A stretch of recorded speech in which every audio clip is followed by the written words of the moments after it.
semana. 7:30 a.m. Esto, Felipe, es un poquito lo que se va a repetir también, sí, claro, con el tema de efectos del salario mínimo en productos y servicios. Está diciendo el presidente Gustavo Petro que la gente no se deje afectar en las cuotas, por ejemplo, de los edificios, las cuotas de administración. Pero es inevitable, al fin de cuentas, el salario mínimo tiene un efecto en los costos de las empresas. No, el salario mínimo, es decir, el 23.7, perdón, que subió el presidente por decreto, rápidamente le voy a decir algunos de los rubros que van a subir automáticamente. A ver, Felipe. La vivienda de interés social, sí, así el presidente pretende, porque la vivienda de interés social se compra en salarios mínimos. Correcto. El subsidio de vivienda. El presidente Petro por eso está preparando un decreto que yo no sé si se pueda, de cambiar por decreto lo que dice una ley. Pues lo que dice el exministro Luis Felipe Nava es que eso es por ley y que la última vez se hizo fue en el plan de desarrollo del presidente Petro. Bueno, rapidito. Y en cualquier caso sería futuro, Felipe. Los contratos ya firmados no tienen cómo cambiarse. Correcto. De la forma en la que se tasa. Pero hagamos, es decir, como el presidente está diciendo que eso no va a tener nada, rápidamente. Vivienda de interés social, subsidios, multas de tránsito, trámites notariales, pensión mínima, ojo, aportes a salud, pensión y riesgos laborales, matrículas educativas en universidad pública, servicios intensivos, ojo, en manos de obra, restaurantes, aseo, vigilancia y mensajería, peluquería, servicio doméstico, niñeras y cuidadores, lavado y planchado de ropa, servicios profesionales, talleres, plomería, electricidad y otros, servicio veterinario. Esos son algunos. Por más de que el presidente trine a las 2 de la mañana diciendo hormiguitas, salgan a las plazas. Abejitas, no sé abejitas. Abejitas, eso, abejitas o hormiguitas, es que como él le decía a Laura Sarabia, el cambio esta mañana, Felipe, estamos en modo ahora. Estamos en modo abejitas, bueno, eso es lo que va a subir. Abejitas trabajadoras. Felipe, bueno, eso es lo que va a subir el 23.7%, por más de que el presidente diga que no, y que van a tratar de que no haya indexación y que no sé qué, y eso no lo pueden hacer por decreto de emergencia económica, entre otras cosas, ¿no? Esa es la realidad, Néstor, a la que nos vamos a ver abocados desde hoy todos los colombianos.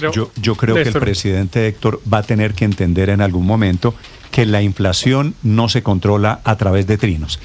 Este trino del presidente Petro diciendo que las asambleas de propietarios de propiedad horizontal, por favor no caer en arribismos. ¿Sabe cuál es el arribismo?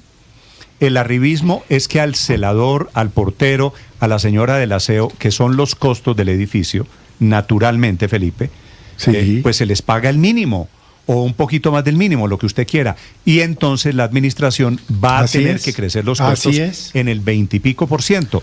Eso es inevitable, eso no es arribismo, eso al contrario es cumplir lo que el presidente decidió con el tema del salario mínimo. A mí me parece muy bien, Felipe, que suban el salario mínimo todo lo que quieran, 20 y pico %. Si quieren, si les parece que se mejora la situación de la gente, un día de estos que lo suban 150%.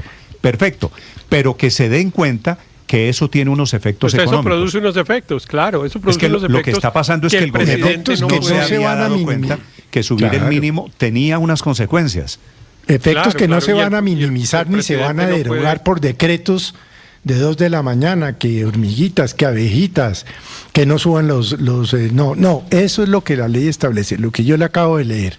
Entonces, a eso estamos abocados. Cuando usted le llegue su quincena este mes, a todos los trabajadores, y vean que sus aportes a salud, a pensión y riesgos laborales subieron 23.7%, se van a dar cuenta de que eso no era por trinos ni nada. Eso tiene unas consecuencias prácticas, Néstor. Sí, hay unas consecuencias, no todas son automáticas, como dice Felipe en su larga lista de bienes y servicios. Lo dice el diario La República. Sí, pero entonces se equivoca el diario La República. Se equivoca entonces el diario La República, por ejemplo, si lo hace en relación con este último ejemplo que usted ponía, Felipe, que es el de los aportes a la seguridad social, porque los aportes a la seguridad social subirán 23.7% en la medida en que al trabajador le haya subido el salario en ese porcentaje.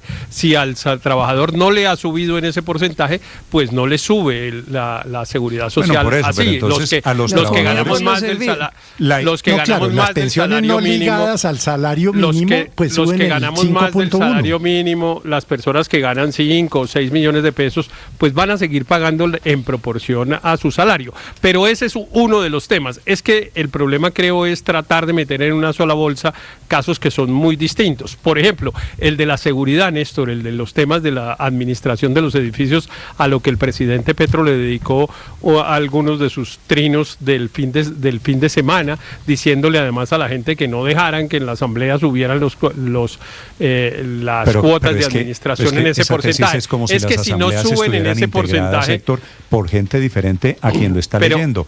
A las asambleas además, de copropietarios vamos todos, que son una pesadilla, pero todos estamos ahí y se toman decisiones basados en los costos, porque al final de cuentas son un ejercicio puramente matemático. Pero además es que si no se sube el porcentaje, pues en ese porcentaje, pues entonces no se le va a poder pagar al personal de vigilancia y al personal de aseo. Es que, por ejemplo, en la administración, ahí sí que es intensivo en mano de obra. Prácticamente el 80% de una cuota de administración se va en pagar la vigilancia y pagar el aseo del edificio. Con un agravante adicional, Néstor, que es que el valor de un puesto de trabajo en una empresa de vigilancia, cuando usted contrata un celador 24 horas, un puesto de trabajo 24 horas, el valor de ese servicio, ¿sabe quién lo fija? El gobierno. El gobierno es el que dice en la Superintendencia de Vigilancia, expide una resolución que dice un puesto de 24 horas vale, qué sé yo, cuánto vale hoy, 7, 8 millones de pesos. Entonces el presidente ni siquiera sabe en realidad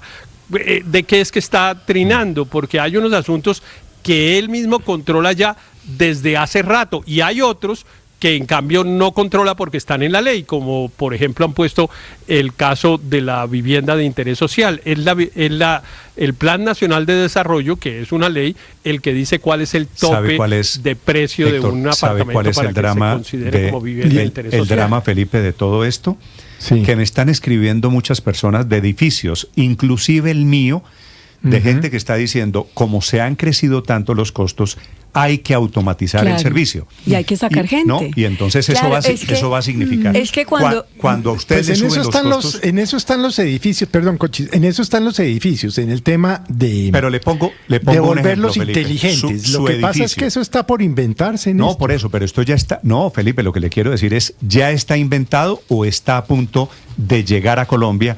Cortesía del aumento del salario mínimo. Néstor, porque mucha gente me está diciendo con razón, perdóneme, le digo esto, Felipe, mucha gente me está diciendo con razón, van a cambiar. ¿Para qué necesita usted al portero del edificio? Para que reciba los paquetes, ¿no es verdad? Para que le abra la puerta al invitado, para que le diga a usted, buenos días, don Felipe, le llegó el periódico, don Felipe. Como ya no llegan periódicos, como la puerta la pueden abrir al invitado a través de un mecanismo automático desde el apartamento, que usted le abre desde el apartamento, desde arriba, desde su edificio, Felipe, pues entonces van a terminar automatizando o agilizando. ¿Cuántos puestos se pierden ahí? No, claro, no sé, pero muchos.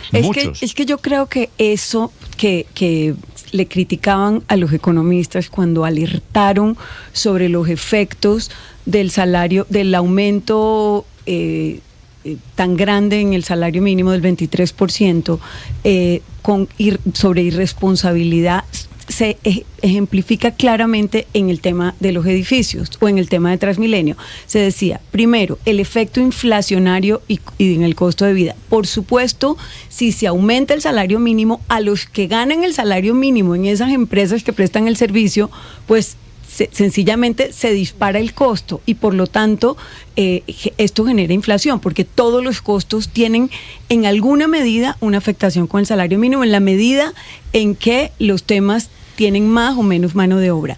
Y el otro efecto que se decía, que según las personas que criticaban a los economistas decía era incomprensible, es el impacto en el empleo formal. Míralo en su edificio, si había 3 vigilantes, pues si no nos alcanza para pagar 3, sencillamente tratamos de automatizar algo, por ejemplo por las noches, y queda el portero solo en el día y se reduce a 2, por decir algo, y entonces un empleo formal se disminuye, se termina generando desempleo o pasando a la informalidad. Esto es clarísimo con este ejemplo. 7:39 a.m. Sí, Néstor, me escribe mucha gente con el tema de automatización y me dice que ya comenzaron a trabajar efectivamente en el tema. Ese es el debate. Eso es poner una aplicación. Este año. Y entonces me dicen que la aquí fórmula que yo no sé, Héctor, perdóneme, que yo no sé cómo funciona el tema de la aplicación y me informan aquí algunos oyentes. Usted va a llegar, por ejemplo, a su edificio y mete en la aplicación, todo está conectado, y la aplicación, a través de la aplicación, le abren la puerta del garaje, por ejemplo. No. Sí, total. No vaya a dejar que pase eso en su edificio, Néstor. Es un desastre donde lo han hecho.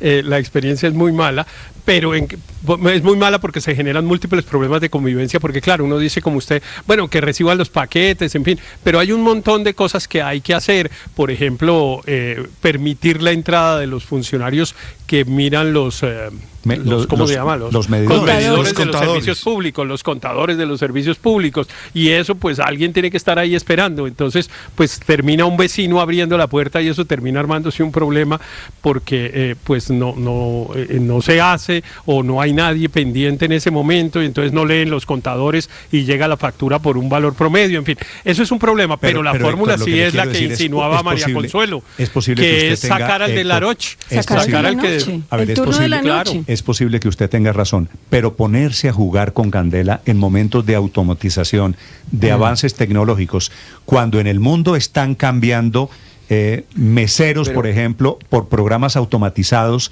de atención al cliente, o están cambiando porteros por programas automatizados de atención al usuario.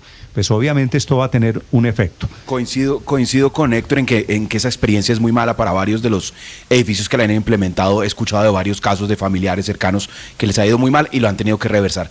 Pero Néstor, mire, aquí hay una apuesta por parte del gobierno que es muy arriesgada, con fines electorales claramente, que era hacer un incremento absolutamente histórico, inédito y por lo mismo algo irresponsable del salario mínimo con el 23%.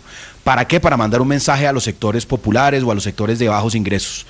Pero ¿a quiénes les va a costar más que a los empresarios? Porque los empresarios simplemente, de alguna manera en la fórmula, terminan trasladando los costos los sobrecostos, digamos, de la mano de obra al producto final y al consumidor.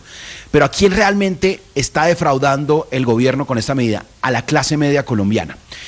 Y ahora que ustedes están hablando, los que van a tener que hacer el cambio del edificio seguramente no son los de los edificios 5 y estratos 5 y 6. Son quizás los de los edificios en copropiedades en Bogotá de estratos 3, de estratos 2, que con un esfuerzo muy grande tienen al vigilante.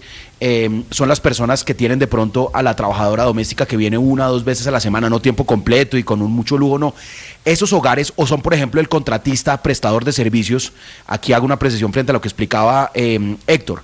En Colombia sabemos que hay muchos que trabajan en prestación de servicios, incluso muchos que están trabajando con el gobierno nacional, muchos que están trabajando con las alcaldías, con las gobernaciones, y ellos cotizan su seguridad social sobre el 40% de su ingreso. Entonces, si usted se gana 3 millones de pesos, pues no cotiza sobre los 3 millones, sino sobre el 40%. Bueno, noticia para todos los que ganen menos de 4 millones de pesos por prestación de servicios. Como el salario mínimo subió el 23%, pues les va a subir 23% la cotización. Así ellos no ganen un salario mínimo, sino 4 millones. Y esa clase media, que es la que realmente se va a ver afectada por estos costos del Transmilenio, esa es la que va a tomar nota y seguramente el día de elección va a decir, no sé si ya el efecto será para marzo, pero sin duda para la primera vuelta ya habrá un efecto que la gente va a sentir.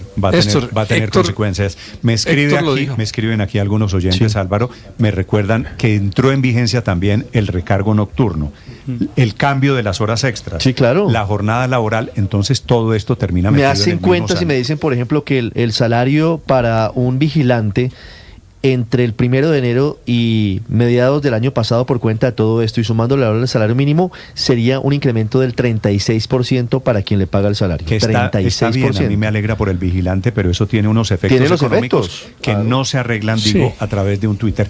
Para quien quiera contarme, yo no sé a usted cuánto le está subiendo la cuota de administración en su edificio. Todavía el batacazo no ha llegado.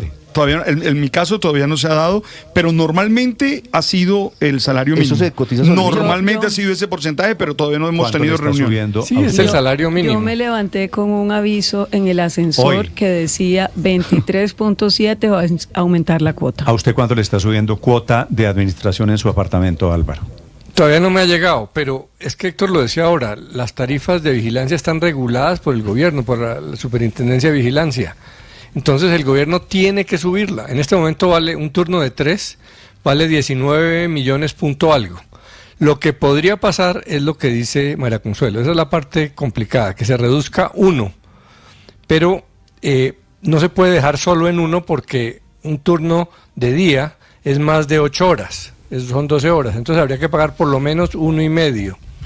Entonces ahí es donde las administraciones van a empezar a pensar qué les conviene, porque como han dicho varios, eso de sistematizar es muy complicado. Primero, la inversión inicial es bien grande, mucho más de lo que uno cree, y segundo, terminan después metiendo por lo menos un celador adicional, pero que empezó a cambiar eso en Colombia, sin duda empezó a cambiar. Sí, claro que estos son los efectos y por supuesto también tiene efectos en el tema de vivienda, en todos esos temas que usted mencionó, Felipe. La cuenta Blue Radio, mi cuenta Néstor Morales, para quien quiera opinar sobre los efectos del salario mínimo.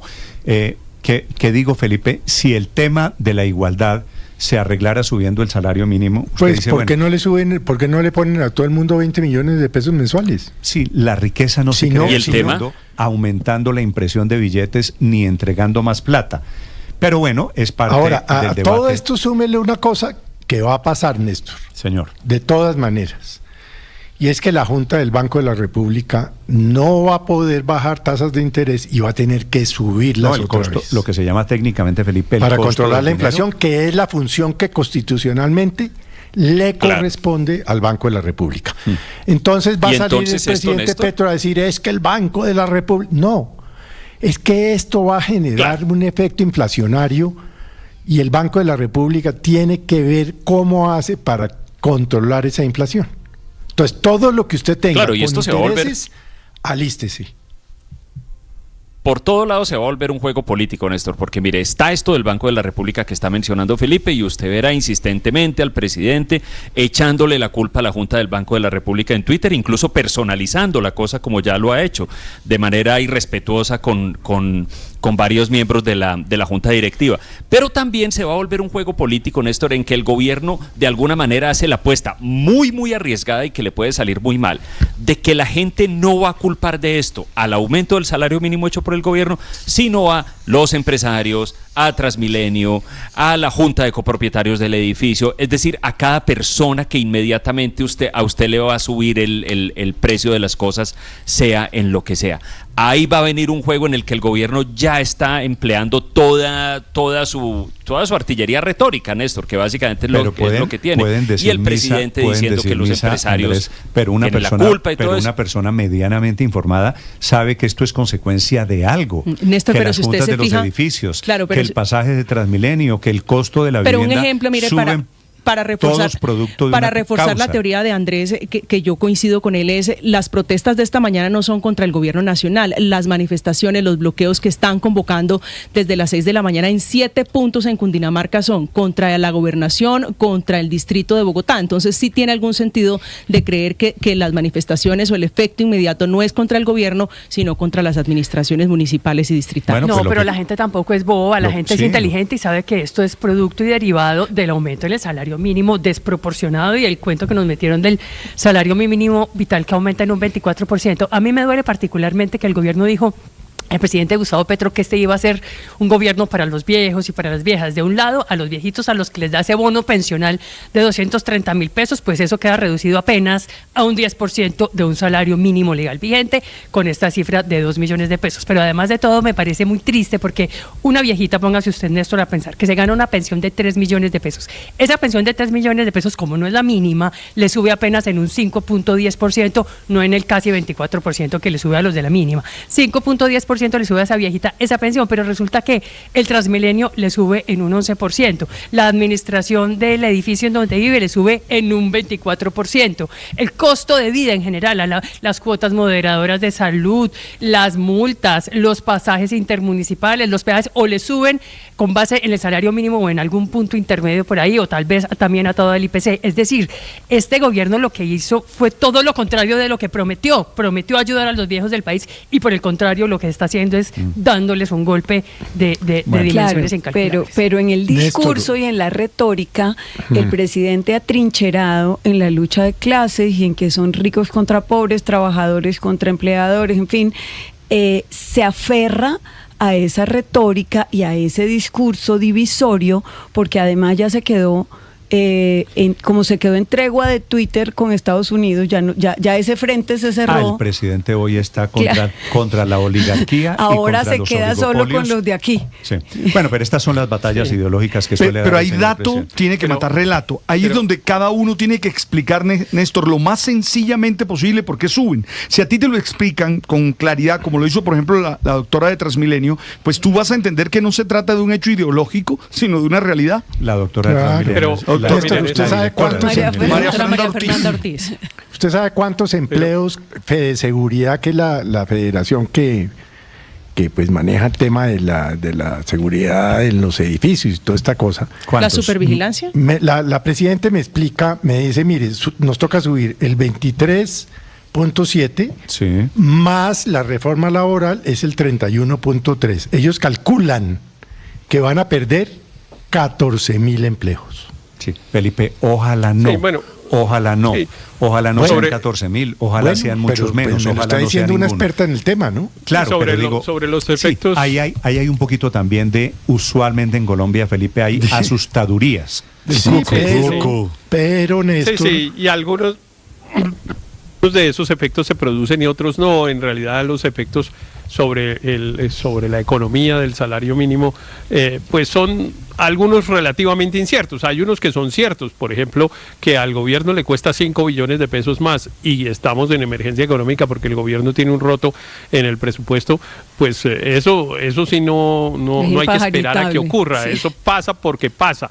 Entonces hay unas cosas que sí pasan, otras en las que, bueno, en los edificios podemos pensar si no tenemos 3 celadores sino 2 o lo que fuera, y ahí pues al final se sabrá bien cuál es la evaluación. Pero a mí, Néstor, déjeme ir a mi tara de formación de abogado, que es que me ha llamado mucho la atención, digamos, todo este poder, digamos, que se le reconoce al presidente de la República de definir de manera casi discrecional y en este caso arbitraria una variable tan importante como el salario mínimo. Y entonces el presidente, en una cosa que me recordó, en una puesta en escena que me recordó La fiesta del chivo, la novela esa de Vargas Llosa. De Vargas Llosa sobre Trujillo, el dictador dominicano, porque era pues en el Caribe con la hija al lado, que además nunca sabía uno para qué paraba la hija ahí, una hija menor de edad, a pararla a oír echar un cuento del salario mínimo. Pero además de toda esa puesta en escena, es bueno, el enorme poder. Y entonces yo me preguntaba, ¿de verdad el presidente de la República tiene semejante poder de decir cualquier número? Porque ni siquiera fue... Porque ni siquiera fue el que dijeron los trabajadores. Los trabajadores dijeron 16% y él dijo, no, eso es muy poquito, vamos para 24%. Héctor, ¿usted cree que este decreto entonces, de aumento del mínimo lo puede tumbar el Consejo de Estado? Claro, entonces mi respuesta, Néstor, y de verdad he estudiado el tema juiciosamente desde que el presidente tomó esta decisión. Mi respuesta es no, el presidente no tiene semejante poder. Ese es un poder que está regulado en la Constitución y en la ley, y el presidente y el presidente no siguió las variables que están en la Constitución y en la ley. Tanto es así, y con esto termino, Néstor, que dijo que ahora sí hicieran la ley. Sí, es que imagínese usted. Pero ya lo está diciendo, ya el presidente está diciendo que es que los magistrados le van a tumbar la cosa porque no piensan en el pueblo. Ese trino claro, ahí ya queda la cicatriz. En ese trino como de 1000 párrafos que escribió esta madrugada, en el que habló de todo y de todos, él anticipa que este decreto de salario mínimo seguramente se va a caer. Que es un trino muy particular, Felipe, el trino de esta mañana, porque él dice que él tiene amparo legal y constitucional para tomar la decisión que tomó. Pero va a presentar un proyecto de ley para que el próximo gobierno pueda seguir la línea. Es decir, es muy enredado lo que está haciendo.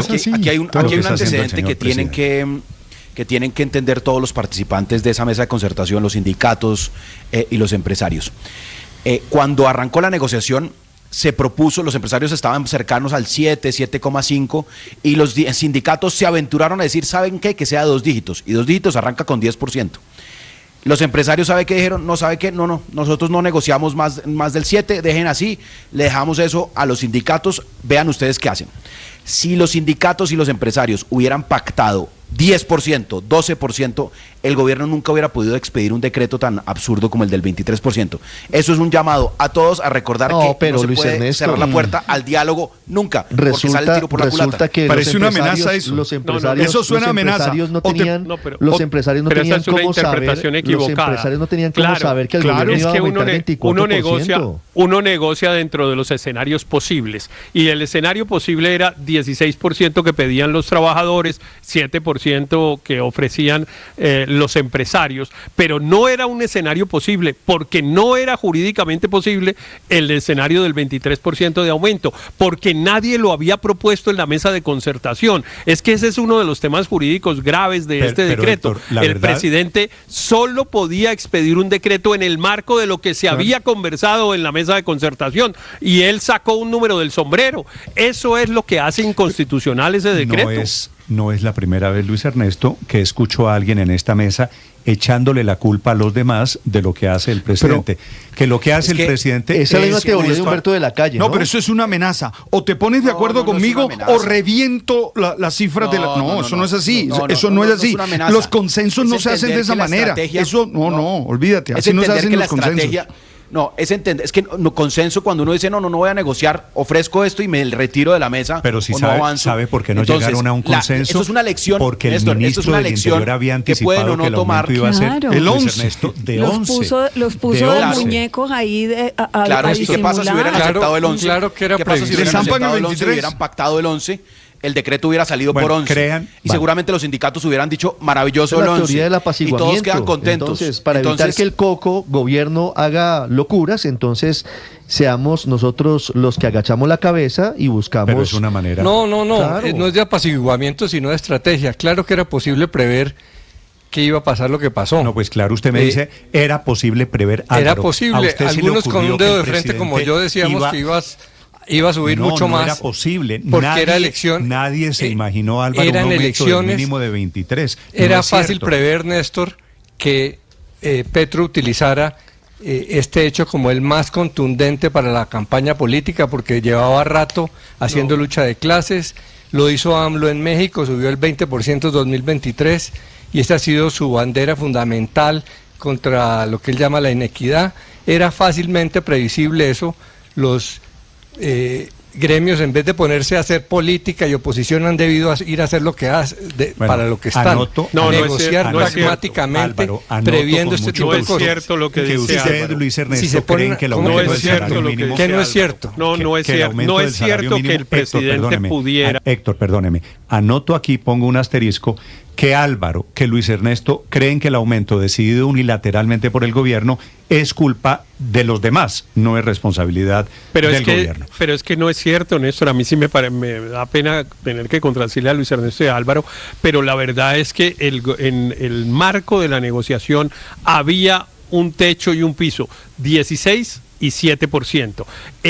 Eso era lo que era previsible, pero no solo era lo que era previsible, era lo que era posible desde el punto de vista jurídico. El presidente no podía salirse de ese rango, porque si no, ¿en qué queda la concertación? Si el presidente puede decidir por fuera de lo que se discute en la concertación, ¿para qué la concertación? El presidente es una especie de árbitro en esa discusión de la concertación, claro. Y como es árbitro, tiene que decidir en el marco de lo que se ha discutido, no sacando una cosa como él la sacó, Héctor, un concepto que escasamente se mencionó en las discusiones.